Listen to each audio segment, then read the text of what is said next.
Fala, nação rubro-negra. O Flamengo em Foco tá no ar com mais um vídeo cheio de informações exclusivas e novidades quentíssimas do Mengão. Antes de começarmos, já deixa o like, se inscreve no canal e ativa o sininho para não perder nenhuma notícia, nenhuma bomba e nenhuma atualização do mais querido. E atenção!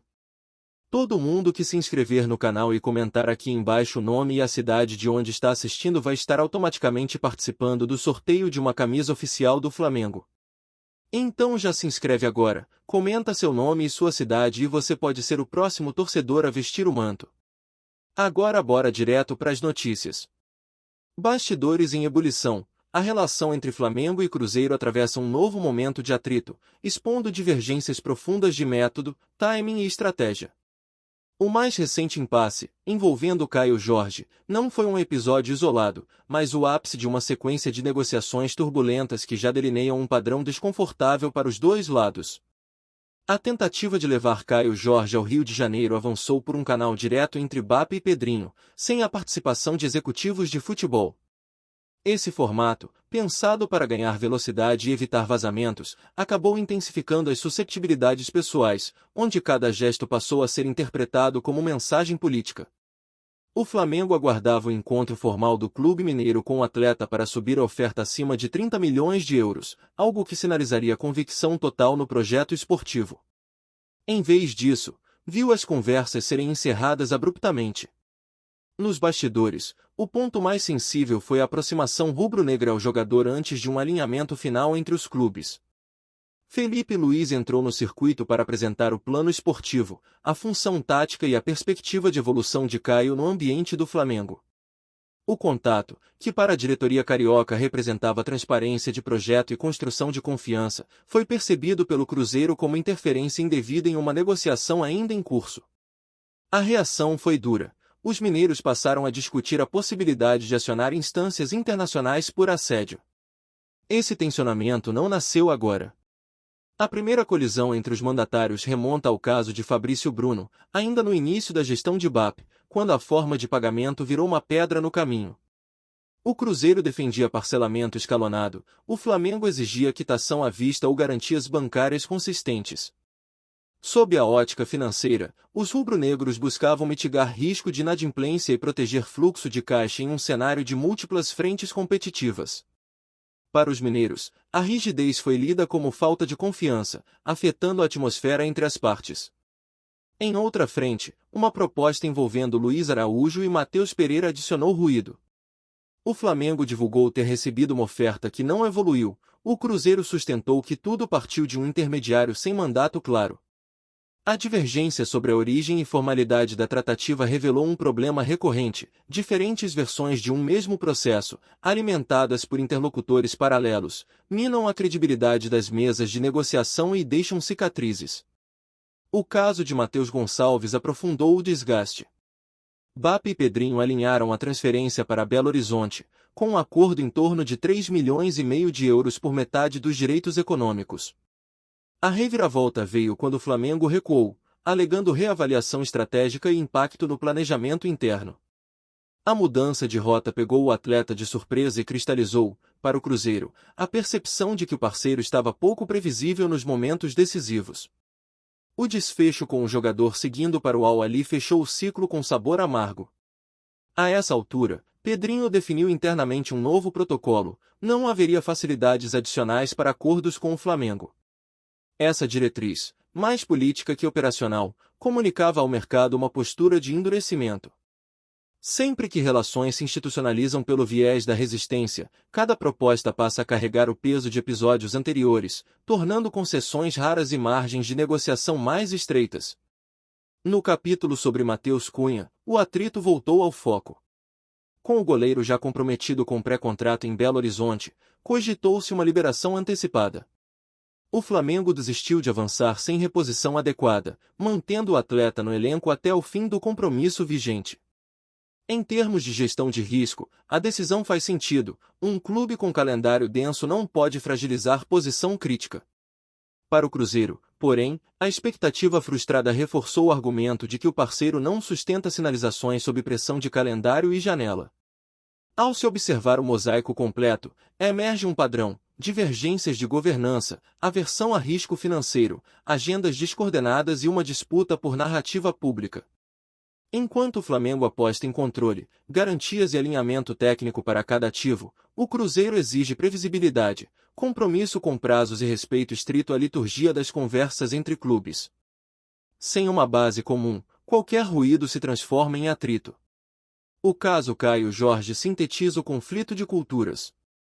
Para o Flamengo, apresentar ao atleta um plano tático e de carreira antes da oferta final é prática corrente no futebol global, sobretudo quando cifras elevadas exigem convicção mútua. Para o Cruzeiro, esse movimento constitui pressão indevida, especialmente quando a equipe ainda lidera o fluxo de tratativas. Essa fricção adiciona uma dimensão jurídica. O limite entre persuasão legítima e assédio negocia-se no detalhe das normas internas, no timing e na documentação. Há também uma disputa simbólica. Quando um clube recua em negócios pactuados, transmite ao mercado a imagem de cautela extrema, quando o outro encerra diálogos ao sentir interferência, sinaliza proteção rígida de ativos. Em ambos os casos, executivos de futebol costumam servir de amortecedores. Sem eles, a diplomacia dá lugar à política, e as relações ficam reféns da interpretação pessoal dos presidentes. Para conter a escalada, ambos precisarão recompor confiança. Isso começa por regras claras, cronogramas de conversas, papéis definidos entre presidentes e executivos, registros formais de cada etapa e um pacto de não interferência direta junto ao jogador antes de etapas cruciais entre clubes. Sem esse mínimo denominador comum, novos ruídos vão se transformar em novos embates. Em síntese, o imbróglio não é sobre um único atleta, mas sobre como dois projetos esportivos, ambiciosos e em ascensão, se cruzam no mercado. O futuro imediato da relação vai depender menos de cifras e mais de método, disciplina processual, comunicação transparente e respeito a ritos. Sem isso, cada nova janela voltará a acender o mesmo pavio. Fala, nação rubro-negra! Antes de seguir com as notícias, aproveita e se inscreve no Flamengo em Foco e já deixa aquele like que fortalece demais. Assim você fica por dentro de tudo que rola no Mengão, em primeira mão e sem perder nada. Agora bora continuar com as novidades. É oficial, a FIFA reconheceu um erro grotesco e devolveu ao Flamengo um título que havia sido retirado de forma controversa, reacendendo debates históricos e emocionando milhões de torcedores. A notícia caiu como uma bomba no cenário esportivo mundial. O anúncio da entidade máxima do futebol trouxe à tona uma correção que muitos consideravam impossível, mas que agora se tornou realidade. O Flamengo, um dos clubes mais populares do planeta, recupera um troféu que simboliza não apenas conquistas esportivas, mas também o orgulho de uma nação rubro-negra. O comunicado da FIFA foi feito em tom solene, admitindo falhas graves no processo de reconhecimento anterior. A entidade destacou que, após revisões minuciosas de documentos e registros oficiais, ficou claro que o Flamengo havia sido prejudicado por uma interpretação equivocada. Essa admissão pública de erro é rara e, por isso, ganhou ainda mais repercussão. Torcedores do Flamengo reagiram com euforia. Em poucos minutos, as redes sociais foram tomadas por mensagens de celebração, vídeos de comemoração e declarações emocionadas. Muitos lembraram que o título devolvido representa anos de luta por justiça e reconhecimento, reforçando a ideia de que o clube nunca desistiu de reivindicar o que era seu por direito. A imprensa internacional também destacou o episódio.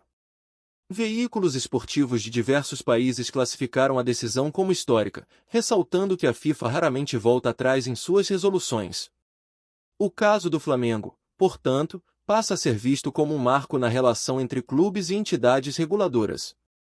Ex-jogadores e ídolos rubro-negros se manifestaram. Muitos afirmaram que a devolução do título é uma vitória não apenas para o Flamengo, mas para o futebol brasileiro como um todo. A correção, segundo eles, resgata a memória de uma geração que batalhou dentro de campo e que agora vê seu esforço finalmente reconhecido.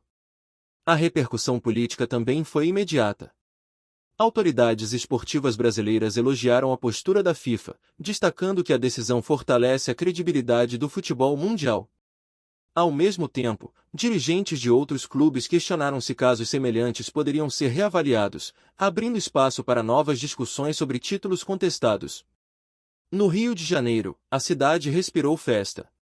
Bares, praças e avenidas foram tomadas por torcedores que celebraram como se fosse uma conquista recente. O título devolvido reacendeu memórias de glórias passadas e reforçou o vínculo emocional entre o Flamengo e sua torcida apaixonada. O impacto econômico também não pode ser ignorado. A devolução do título aumenta o valor simbólico da marca Flamengo, potencializando contratos de patrocínio e acordos comerciais. Empresas já se movimentam para associar suas marcas à narrativa de superação e justiça que envolve o clube. Dentro do elenco atual, jogadores se disseram inspirados pela decisão. Para eles, vestir a camisa do Flamengo agora carrega ainda mais responsabilidade, já que o clube reafirma sua posição como uma potência histórica do futebol mundial. O título devolvido é visto como combustível para novas conquistas. A decisão da FIFA também reacende debates sobre transparência. Especialistas apontam que o caso do Flamengo deve servir de exemplo para que a entidade revise seus processos e evite que erros semelhantes voltem a ocorrer. A credibilidade do futebol depende da confiança dos torcedores, e a correção é um passo importante nesse sentido. Torcedores rivais, por sua vez, reagiram com ironia e críticas. Muitos questionaram se a devolução do título não abre precedentes perigosos, permitindo que clubes pressionem por revisões constantes. Ainda assim, a maioria reconhece que o Flamengo foi vítima de uma injustiça histórica. A narrativa construída em torno do episódio reforça a imagem do Flamengo como um clube que nunca se rende. A luta pelo reconhecimento do título foi longa e árdua, mas a persistência da diretoria e da torcida mostrou que a justiça pode prevalecer, mesmo diante das maiores instituições esportivas. O episódio também será lembrado como um momento de união. Torcedores de diferentes gerações se juntaram para celebrar, compartilhando histórias e lembranças que atravessam décadas. O título devolvido se torna um elo entre passado, presente e futuro. A devolução do troféu reacende ainda mais a rivalidade entre clubes brasileiros. O Flamengo, agora com mais um título oficial em sua galeria, reforça sua posição como maior campeão em diversas competições, alimentando debates e comparações que movimentam o cenário esportivo nacional. A decisão da FIFA também terá impacto acadêmico. Historiadores do esporte já se mobilizam para atualizar registros e análises sobre o futebol brasileiro, destacando o caso como exemplo de como a memória esportiva pode ser corrigida e reescrita. No campo jurídico, especialistas avaliam que o episódio pode abrir espaço para novas ações de clubes que se sentem prejudicados. O Flamengo, ao conquistar essa vitória fora das quatro linhas, mostra que a luta por reconhecimento pode ser tão importante quanto a batalha dentro de campo. A devolução do título também fortalece a identidade cultural do Flamengo. O clube, que já é símbolo de paixão e resistência, agora carrega mais um capítulo épico em sua história, reforçando sua conexão com milhões de torcedores espalhados pelo mundo. Em última análise, o episódio mostra que o futebol é muito mais do que um jogo. É memória, identidade e emoção. A correção da FIFA devolve ao Flamengo não apenas um troféu, mas também a dignidade de uma conquista que jamais deveria ter sido retirada. E assim, com festa, emoção e justiça, o Flamengo escreve mais um capítulo inesquecível em sua trajetória. A devolução do título pela FIFA não é apenas uma vitória esportiva, mas um símbolo de que a verdade, mesmo tardia, pode prevalecer.